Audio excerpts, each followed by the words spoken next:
So yun po mga kabeshi, luto na po ang ating pesang isda. Sarap. Namiss ko yung ganitong lasa, mami. Saka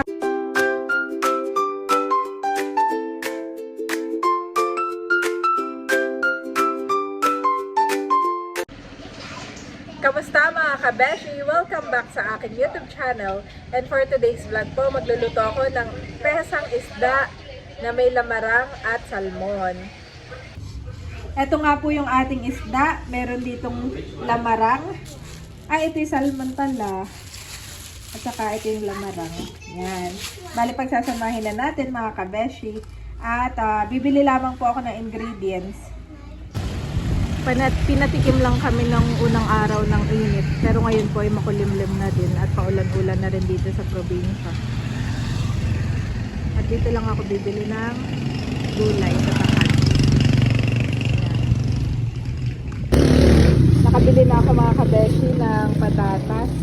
Dito po kay ate. Bagong tayo nila dito. Bigla namang umulan. Sabi ko na nga, isusundin ako ni daddy.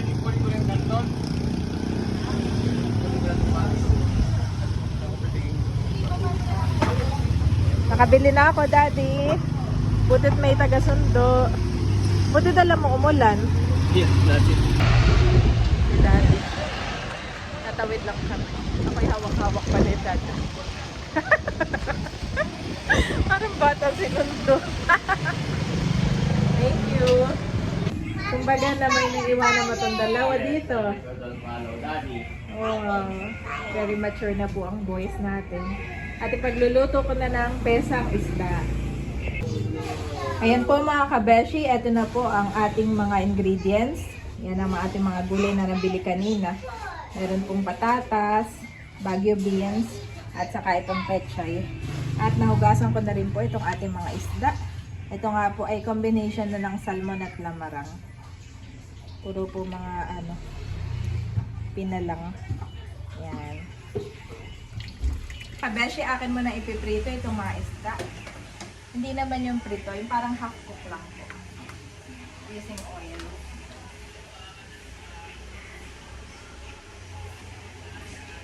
Naglagay na ako ng mantika. Tapos ay lalagay lang po ako ng luya. Para namasa.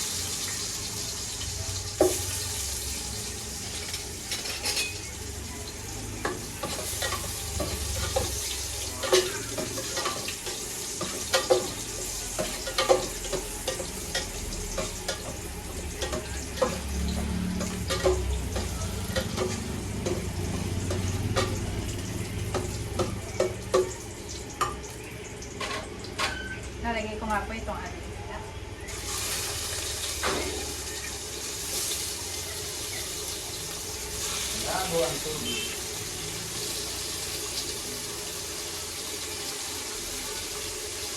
Yan ko nga pala ng asin.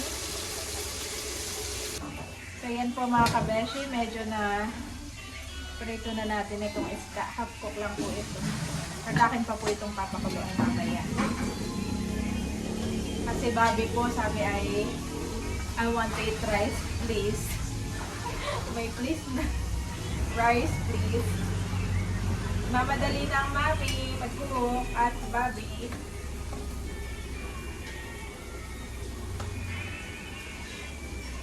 Kaya tanggalin na natin.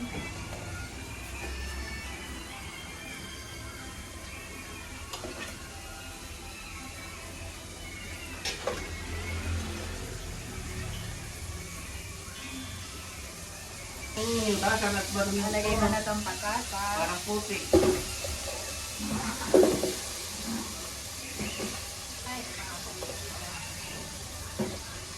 Ayan, patatas muna mga kabeshi.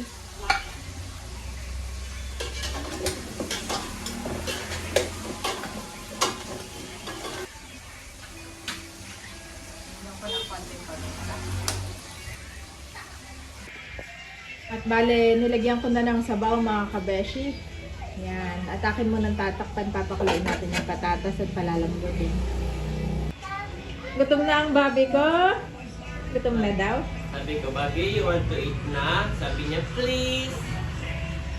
Yung So yun mga kabeshi, papakainin ko muna ng apple and grapes ito mga kids. At gutom na si Bobby talaga. Actually, kumakain na si Bobby. Abay! Oo, tatay. Kaya hindi pwedeng walang umagahan na kanin. Okay, apple, guys. Wait lang, Bobby. Wait muna, Bobby. Ito muna sa'yo. Pagpe-prepare ko lang po in between ng kanilang snacks. At yung ulam naman ay maya-maya pa. Kuya, oh, kuya, your apple. Bobby, ah. Hirap naman itong pakainin.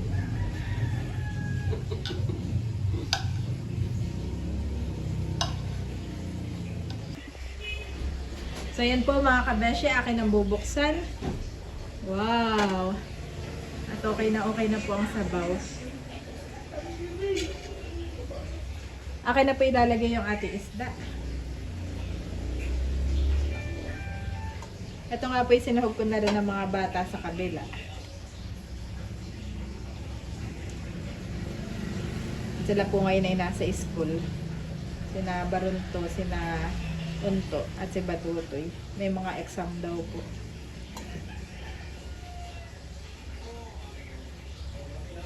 Lulutuin natin itong isda mga kabeshi. At saka, gagahol po si tatay kay Bobby. Si tatay maaga rin magsaing ngayon na to. Si Bobby ay itong sayang naman.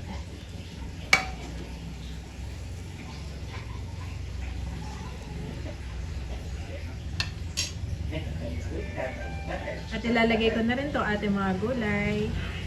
Ayan, may beans tayong binili.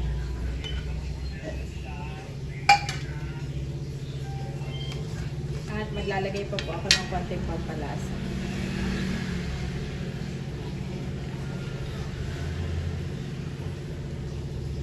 Pagkaluto na ikainin na yung kanin din at kumabot tayo.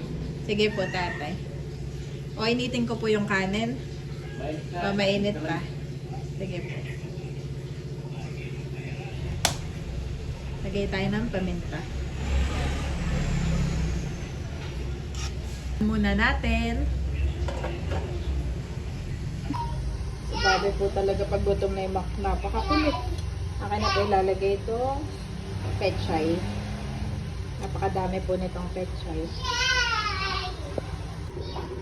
Napakadami nga po nitong mga gulay, mga kabeshi. Akin na pong inilagay. Yan. And in a few minutes, papakainin na po natin si Bobby. So, yun po mga kabeshi. Luto na po ang ating pesang isda. With maraming gulay. Meron din po yung patatas. Kukuha ko na po ng patatas at mga gulay sina Andres at saka sabaw. Kaya mga kabeshi, sakto yung aking niluto. Lakas po ng ulan mo. Grabe. Nalaro yung makas ng ulan. Na si Bobby. Kakain na din po si tatay. Kain na nanay. Opo. Nakain na rin po si Bobby. Hindi ka na dito. Dito na Bobby ko. Anayin ko na po si Bobby at si Bobby maya-maya itutulog na ito.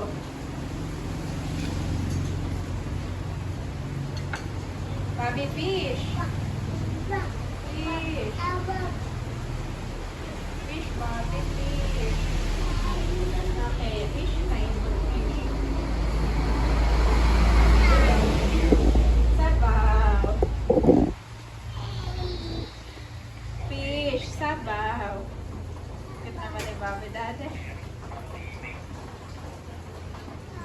Ay, gulay. Favorite din ni Daddy yung gulay. Ni Bobby yung gulay.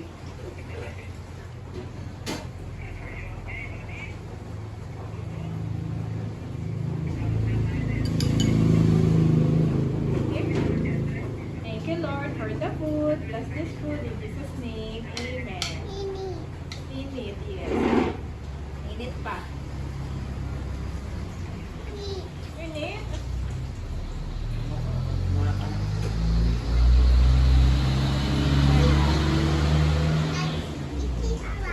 Harap. Wala pa yung sarap pagkat. Sarap. This is your spoon. Drink the sabaw. Not mommy. Kain ka na lang. Ay po. Eat the sabaw, kuya.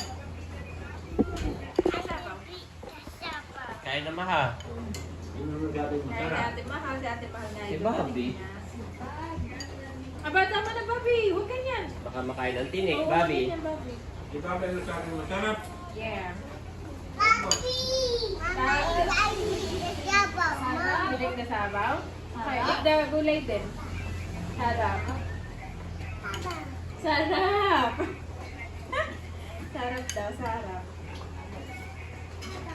Sarap.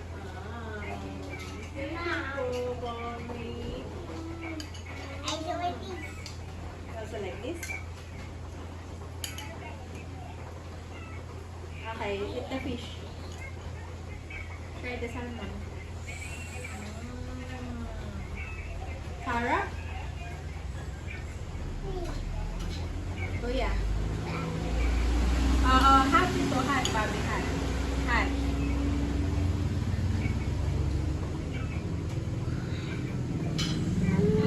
Okay. Hot. Bobby, it's hot. It's hot. Careful, Bobby. Careful. It's hot, Bobby. Okay, kuya. Kain po tayo. Okay, Bobby, more. At si Daddy po ay kumakain na din. May ulam ka naman, Daddy. Sarap. Namiss ko yung ganitong lasa, mami. Saka meron niyang patatas. Pwede ka rin kumuha ng patatas. Kain po tayo.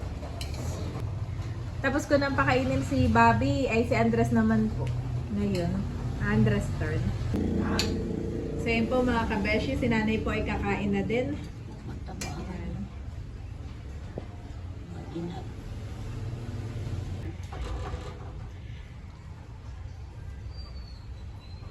At ang mga bata po pala ay doon na sa kabila kakain. Kaya dito po ay si nanay, tapos mamaya sila... Opo. Kasi daddy din ay kumain na saka yung mga bata. Tulog na si Bobby. Si Bobby po, bago makatulog, kailangan mo na. Ay, papaligoan ko pa. Hindi pa tulog. Kain po tayo. Si Tito Eric po ay sobrang busy at si Tito Eric ang nag-aasikaso ng mga business permits po ni Mother.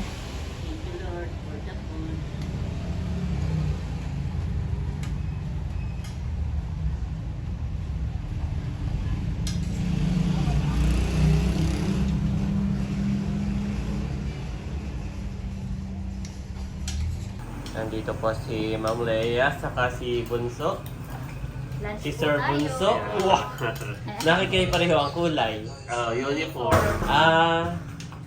At nakain ng niluto ni Mami Janet. Wow! Thank you, Sis Janet. Pinapaliguan lang si Bobby. Kainom naman ako. Meron pa. Aba, Laila. Kumain na lang. Nandito po si Laila. Ay, hindi ko pa pinapakita eh. Oo nga, ba't nga pala kayo hindi nakain? Kumain na. Nagpapaseksik, baka yung gown na nagsukat na pagka hindi pa naman. Baka biglang hindi baka hindi biglang magkasya. Oo. May pamahiin pala. Remember your leaders who spoke the word of God to you. Consider the outcome of their way of life and imitate their faith. Hebrews 13-7-9.